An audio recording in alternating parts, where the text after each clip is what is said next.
Class 10th में आपका स्वागत है। आज हम आप लोग के क्लास 10th का बायो का जनन चैप्टर का पार्ट 2 कराने वाले हैं, जो आप लोग को स्क्रीन पर पार्ट 2 का 21 नंबर क्वेश्चन दिख रहा होगा।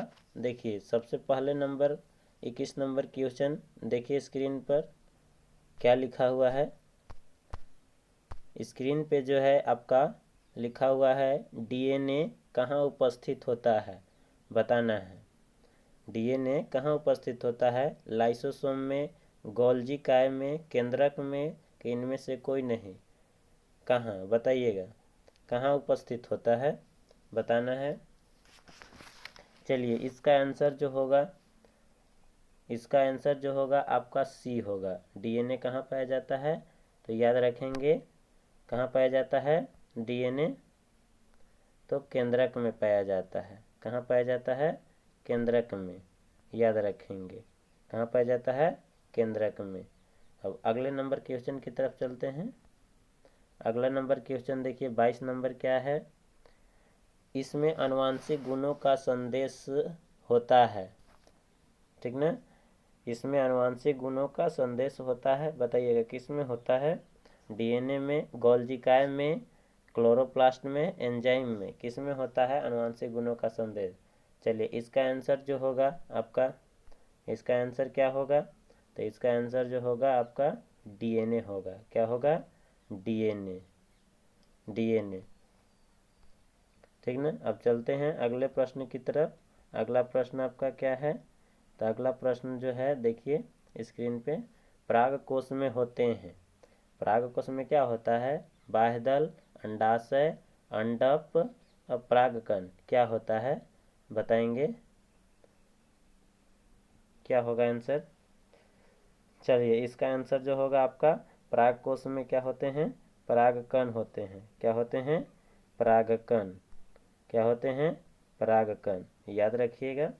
चलिए, अब अगले प्रश्न की तरफ चलते हैं।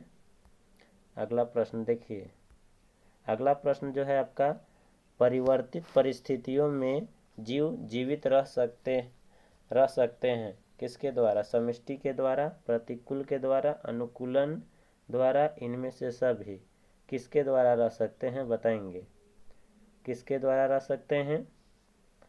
तो इसका आंसर जो होगा आपका ऑप्शन नंबर सी होगा, अनुकूलन के द्वारा रह सकते हैं। चलिए, अब अगले प्रश्न की तरफ चलते हैं। 25 नंबर प्रश्न देखिए, बहुखंडन द्वारा जनन होता है। बहुखंडन द्वारा जनन होता है। ईस्ट में, प्लाज्मोडियम में, लेशमानिया में, इनमें से कोई नहीं? किसमें बहुखंडन होता है बताइए? तो इसका आंसर जो होगा आपका क्या होगा? तो याद रखेंगे, ऑप्शन नंबर बी होगा, प्लाज्मोडियम में बहुखंडन होता है। बहुखंडन का मतलब होता है एक जीव टूटकर अनेक जीव का निर्माण करता है, उसी को बहुखंडन बोलते हैं। चलिए, अब अगले प्रश्न की तरफ चलते हैं। 26 नंबर क्वेश्चन देखिए, द्विखंडन द्वारा जनन होता है। किसमें होता है द्विखंडन? अमीबा में, लेशमानिया में, ईस्ट में, ए और बी दोनों, किसमें होता है बताइएगा 26 का आंसर? तो याद रखेंगे, 26 का आंसर जो होगा आपको डी होगा, यानी कि ए और बी दोनों में होता है। अमीबा में भी द्विखंडन होता है, लेशमानिया में भी द्विखंडन होता है। यानी कि द्विखंडन होता क्या है? तो एक जीव जो है, एक जीव दो भागों में टूटकर दो नए जीव का निर्माण करता है हमेशा, उसी को द्विखंडन बोलते हैं। चलिए, अब अगले प्रश्न की तरफ चलते हैं। अगला प्रश्न क्या है देखिए, किसमें अपखंडन यानी कि फ्रेगमेंटेशन, इसको विखंडन भी बोलते हैं, द्वारा जनन होता है? किसमें होता है? ईस्ट में, लेशमानिया में, स्पाइरोगाइरा में, इनमें से सभी किसमें होता है बताएंगे? तो इसका आंसर जो होगा 27 का आपका ऑप्शन नंबर सी होगा, स्पाइरोगाइरा में। बहुत इंपॉर्टेंट सवाल है ये, याद रखेंगे, वीवीआई है। क्या है ये? वीवीआई है, याद रखिएगा। अब अगले प्रश्न की तरफ चलते हैं। अगला प्रश्न क्या है? तो अगला प्रश्न देख लीजिए आपका क्या है। अगला प्रश्न, अलैंगिक जनन मुकुलन द्वारा होता है। किसमें? अमीबा में, ईस्ट में, प्लाज्मोडियम में, लेशमानियम में, किस में होता है अलैंगिक जनन द्वारा मुकुलन, किस में होता है बताइए। चलिए इसका आंसर जो होगा आपका क्या होगा, बी होगा। क्या होगा, बी, ईस्ट में होता है मुकुलन, ठीक ना। ईस्ट और हाइड्रा में होता है, याद रखिएगा। ये क्या है, हाइड्रा भी है, हाइड्रा भी याद रखिएगा, हाइड्रा में भी होता है, ठीक। चलिए अब अगले प्रश्न की तरफ चलते हैं। अगला प्रश्न क्या है आपका, देखिए अगला प्रश्न 29 नंबर। अमीबा में जनन होता है, बताइए कौन सा जनन होता है, कोशिका विभाजन से, लैंगिक जनन से होता है, मुकुलन से होता है, कि इनमें से कोई नहीं। कौन होगा आंसर, चलिए बताइए इसका आंसर।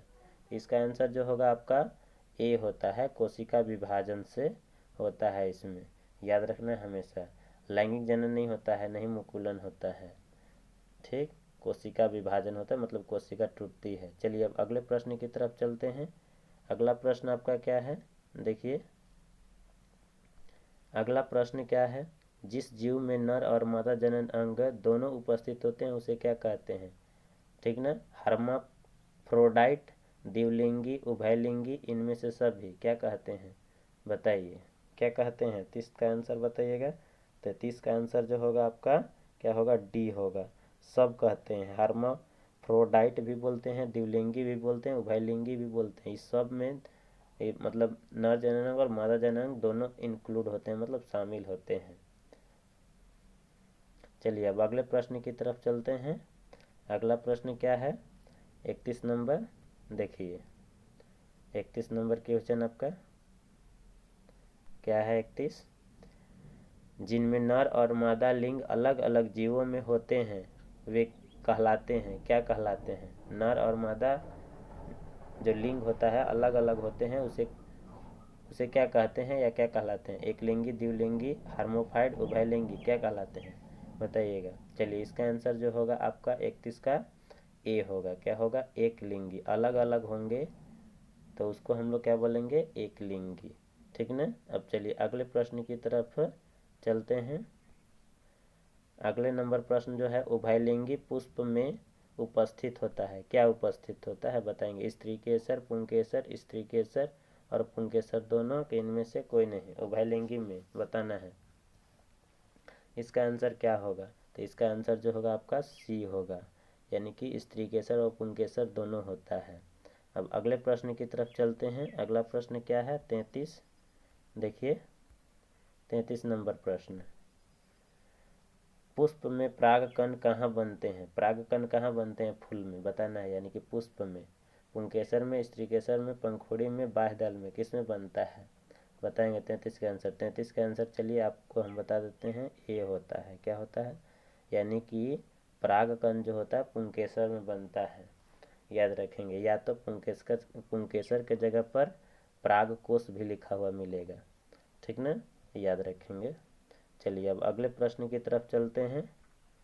अगला प्रश्न क्या है, स्त्रीकेसर में उपस्थित होता है, स्त्रीकेसर में क्या पाया जाता है बताइए। अंडाशय, स्त्रीकेसर में क्या होता है, अंडाशय, वर्तिका, वर्तिकाग्र, इनमें से सभी बताइए। इसका आंसर क्या होगा, 34 का।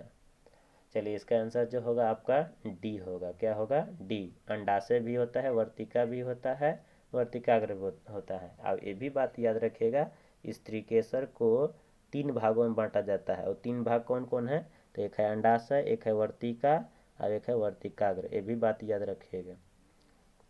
चलिए अब अगले प्रश्न की तरफ चलते हैं। 35 नंबर प्रश्न आपका क्या है, तो याद रखेंगे।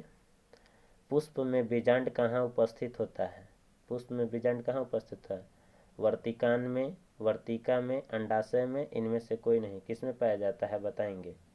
तो इसका आंसर जो होगा आपका क्या होगा, ऑप्शन नंबर सी होगा, अंडाशय में होता है। किसमें होता है, अंडाशय में, याद रखेंगे, बीजांड अंडाशय में पाया जाता है। चलिए अब अगले प्रश्न की तरफ चलते हैं। अगले प्रश्न क्या है आपका, पुष्प में मादा युग्मक कहाँ उपस्थित होता है, पुष्प में मादा युग्मक कहाँ होता है, बीजांड में, वर्तिकान में, वर्तिका में, इनमें से कोई नहीं, किस में पाया जाता है मादा युग्मक बताएंगे, ठीक ना, जिसको हम लोग अंड कोशिका के नाम से भी जानते हैं, ठीक ना। किस में पाया जाता है? 36 का आंसर बताइए। चलिए 36 का आंसर जो होगा आपका ए होगा, याद रखिएगा क्या होगा? ए। मादा युग्मक बीजांड में पाए जाते हैं। चलिए अगला जो क्वेश्चन देखते हैं, अगला क्वेश्चन क्या है? 37 नंबर। 37 क्वेश्चन देखिए, निषेचन के फल स्वरूप अंडाशय विकसित होता है। विकसित होता है किस में विकसित होता है? फूल में, फल में, पत्तियों में, परागकण में। अंडाशय किस में विकसित होता है? फूल में, फल में, पत्तियों में, परागकण में। किस में विकसित होता है? 37 का आंसर देंगे तो याद रखिएगा फल में जो है आपको अंडाशय विकसित होता है। किस में विकसित होता है? फल में। ऑप्शन नंबर क्या होगा? बी होगा, याद रखेंगे। चलिए अगले नंबर प्रश्न की तरफ चलते हैं। अगला नंबर प्रश्न देखिए क्या है? 38 नंबर। पुष्प का कौन सा भाग फल बनाता है? पुष्प का कौन सा भाग फल बनाता है? बताएंगे इसका आंसर। परागकोश, वर्तिकाग्र, वर्तिका, अंडाशय। कौन फल बनाता है? बताएंगे 38 का आंसर। तो फल बनाने वाला कौन है? अंडाशय। कौन है? अंडाशय, याद रखेंगे। बहुत इंपॉर्टेंट सवाल है, यानी कि VVI क्वेश्चन है, याद रखेंगे। चलिए अब अगले प्रश्न की तरफ चलते हैं।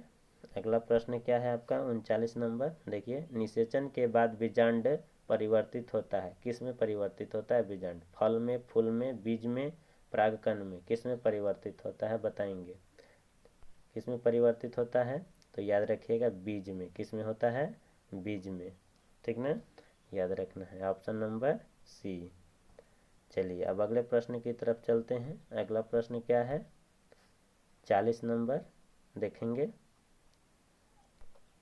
40 नंबर प्रश्न, नर युग्मक एवं मादा युग्मक के संयोजन से क्या बनता है? नर युग्मक और मादा युग्मक के संयोजन से क्या बनता है? बताएंगे। लेकिन नर युग्मक मतलब शुक्राणु और मादा युग्मक मतलब अंडाणु, दोनों के मिलने से क्या बनता है? अंडाणु बनता है, शुक्राणु बनता है, जाइगोट बनता है, कि इनमें से कोई नहीं? क्या बनता है? तो 40 का आंसर जो होगा आपका क्या होगा? सी होगा, यानी कि जाइगोट बनता है। जाइगोट को हम लोग क्या बोलते हैं?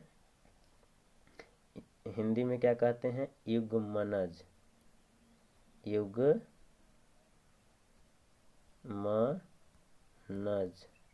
क्या कहते हैं? युग्मनज।